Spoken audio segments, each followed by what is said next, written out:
Restoration of a classic motorcycle. You can see an old Kovrovets motorcycle, which has found a second life with one of the enthusiasts who has been in love with this model since his childhood. The 1960 motorcycle has been standing in the garage for about 30 years, which brought it to the bad condition.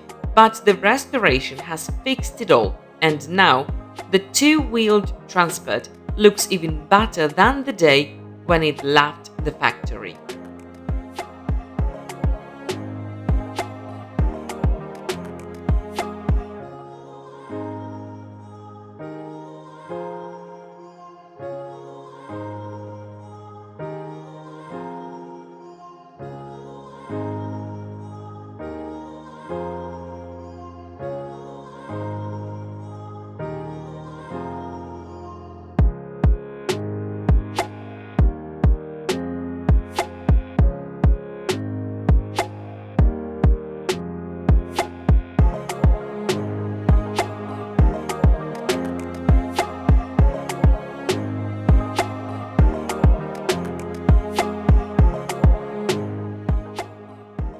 Don't forget to subscribe and like it.